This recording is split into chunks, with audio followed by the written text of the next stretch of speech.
J'aimerais vous parler d'une histoire qui se trouve dans le livre des Actes, chapitre 12. Et si vous le voulez bien, nous allons lire quelques versets de ce chapitre 12 du livre des Actes. Et nous allons donc commencer la lecture à partir du verset 1er.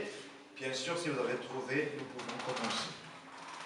Vers le même temps, le roi Hérode se mit à maltraiter quelques membres de l'Église, et il fit mourir par l'épée Jacques, frère de Jean. Voyant que cela était agréable aux Juifs, il fit encore arrêter Pierre. C'était pendant les jours des pains sans levain. Après l'avoir saisi et jeté en prison, il le mit sous la garde de 4 escouades de 4 soldats chacune, avec l'intention de le faire comparaître devant le peuple après la Pâque. Pierre donc était gardé dans la prison, et l'Église ne cessait d'adresser pour lui des prières à Dieu. La nuit qui précéda le jour où Hérode allait le faire comparaître, Pierre, lié de 2 chaînes, dormait entre 2 soldats, et des sentinelles devant la porte gardaient la prison. Et voici, un ange du Seigneur survint, et une lumière brilla dans la prison. L'ange réveilla Pierre en le frappant au côté et en disant « Lève-toi promptement !» Les chaînes tombèrent de ses mains. Et l'ange lui dit « Mets ta ceinture et des sandales !» Et il fit ainsi. L'ange lui dit encore « Enveloppe-toi de ton manteau et suis-moi !» Pierre sortit et le suivit, ne sachant pas que ce qui se faisait par l'ange fut réel, et s'imaginant avoir une vision. Amen. Ici donc, il y avait quelque chose de terrible qui se passait. Et Hérode avait fait quelque chose de horrible puisqu'il avait tué par l'épée l'apôtre Jacques. Première leçon de cette histoire. Vous savez, parfois Dieu laisse les choses se passer. Et on peut se poser la question, mais pourquoi? Pourquoi tu as sauvé Pierre? Et pourquoi tu n'as pas sauvé Jacques? Pourtant, c'était 2 apôtres. Ils avaient la même fonction. Ils avaient le même amour pour Jésus. Ils suivaient Dieu. On ne peut pas comprendre certaines choses parfois. Mais il faut juste savoir, chers amis, frères et sœurs, ce matin, que Dieu, parfois, laisse des choses incompréhensibles se passer dans notre vie. Mais n'oublions pas, Dieu est toujours le maître de toutes circonstances. Et il l'a démontré au travers de cette histoire, qu'il pouvait libérer même quelqu'un qui est gardé par 12 soldats, 12, même pas 12, 16. Alléluia. Peut-être que vous subissez quelque chose. Peut-être qu'il y a quelque chose que vous ne comprenez pas, qui arrive maintenant dans votre vie. Ou peut-être qui va arriver dans le futur. N'oubliez jamais ça. Dieu est le maître de toutes circonstances. Et j'aimerais vous rappeler cette parole de Dieu. Toutes choses concourent au bien de ceux qui aiment Dieu. Dieu laisse passer certaines choses, c'est pour notre bien. En tant qu'humain, moi, je ne pourrai jamais tout comprendre de Dieu. Sinon, il ne serait pas Dieu. Et la meilleure solution, c'est de dire, Seigneur, je sais que si tu laisses les choses passer, c'est qu'il y a une bonne raison. C'est pour mon bien, malgré que je ne le comprends pas pour le moment. Et je choisis de te faire confiance. Amen.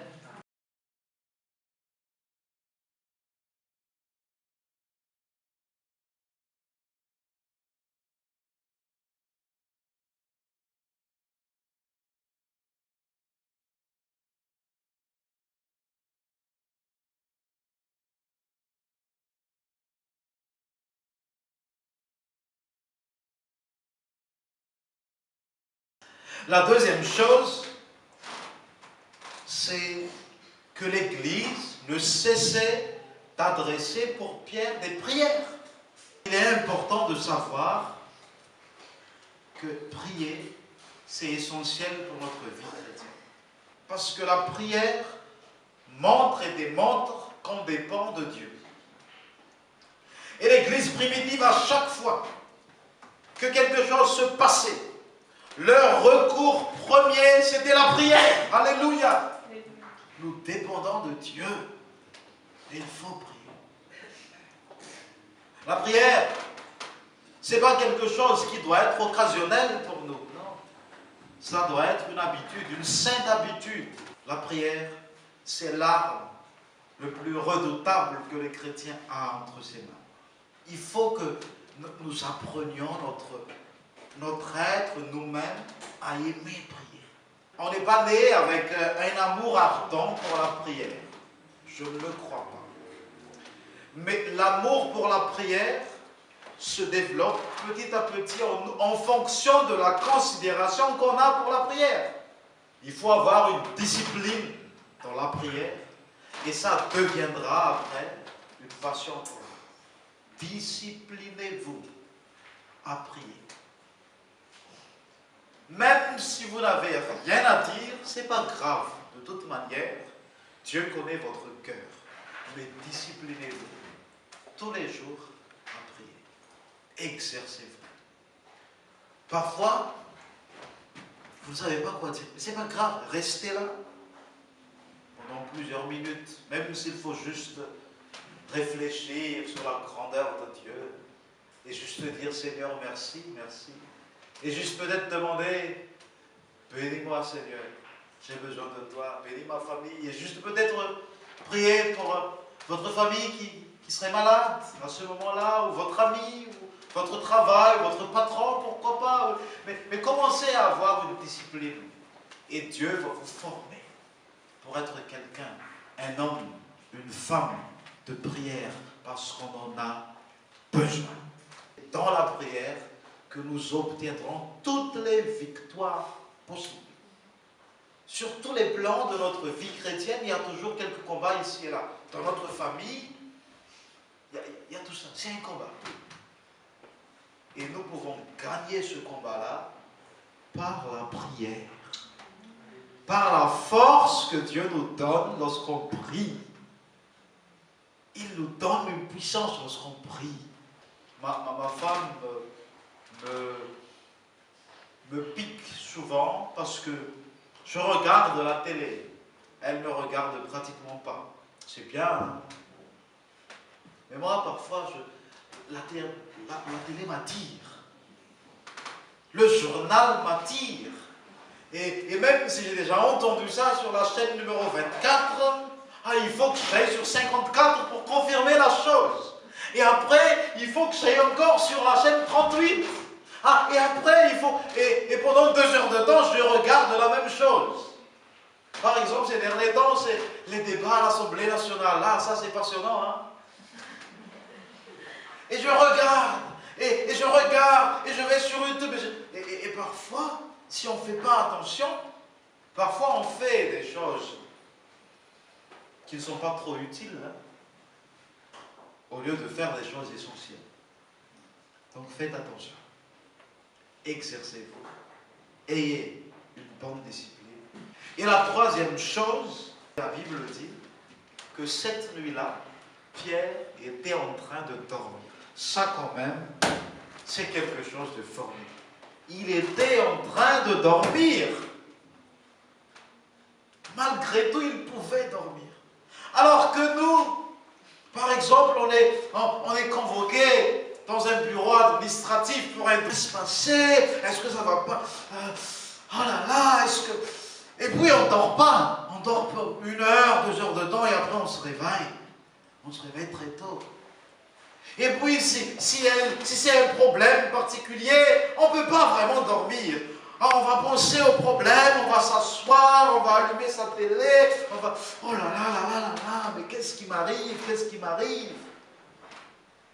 Surtout si on sait que demain, c'est les résultats de l'examen médical qui était douteux de la semaine dernière, par exemple. Là, c'est...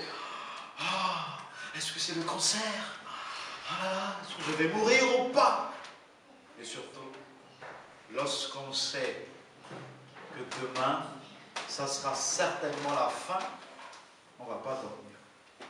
Mais lui, il dormait. Lui, il dormait. Et ça, c'est beau. Pourquoi? Parce que la paix de Dieu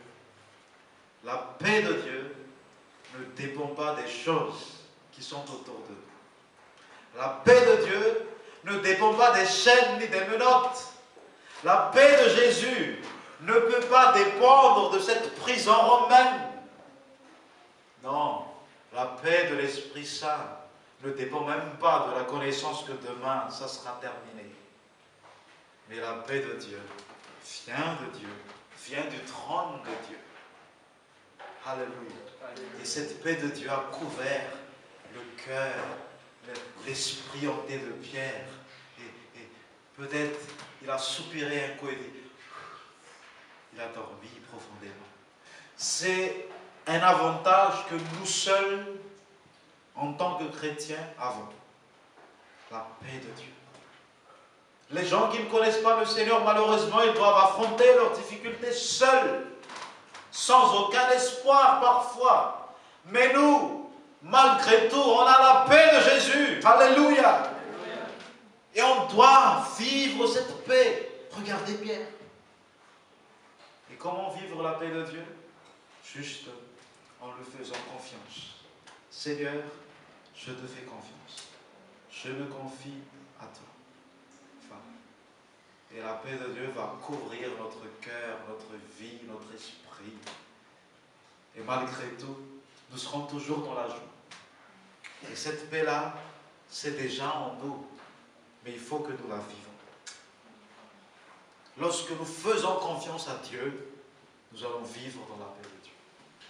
Mais lorsque nous choisissons le chemin de la crainte, de l'incrédulité, des doutes, ce sont des nuages qui vont être devant les rayons qui viennent du trône de Dieu et qui ne pourront pas atteindre notre vie. Chers amis, nous voyons là un exemple. Pourquoi cette histoire a été écrite dans le livre des Actes? Parce que Dieu sait qu'au XXIe siècle, nous en avons encore besoin. Vivez la paix de Jésus. Et soyez remplis du Saint-Esprit aussi. Parce que la Bible dit que le fruit de l'Esprit, c'est l'amour, c'est la paix aussi. C'est la paix. Ne laissez pas les problèmes, les soucis, vos enfants, peut-être les disputes dans le couple, ça peut arriver. Mais devant moi, ça couvrira. Ce sont des nuages qui vont empêcher que je reçoive la lumière de Dieu. La paix de Jésus. Donc je ne regarde pas tout ça. Je fais confiance à Dieu. Et sa paix inondera mon cœur, mon âme. Et je peux dire, mon âme, ô béni l'Éternel, n'oublie aucun de ses bienfaits. Il va te délivrer. Il va te secourir. Patiente, aie confiance. Confie-toi à lui. Encore et encore. Attends demain s'il le faut. Et même attends un mois s'il le faut. Et même un an s'il le faut. Et vis dans la joie de ton Seigneur. Car la joie de l'Éternel est ta force. Alléluia.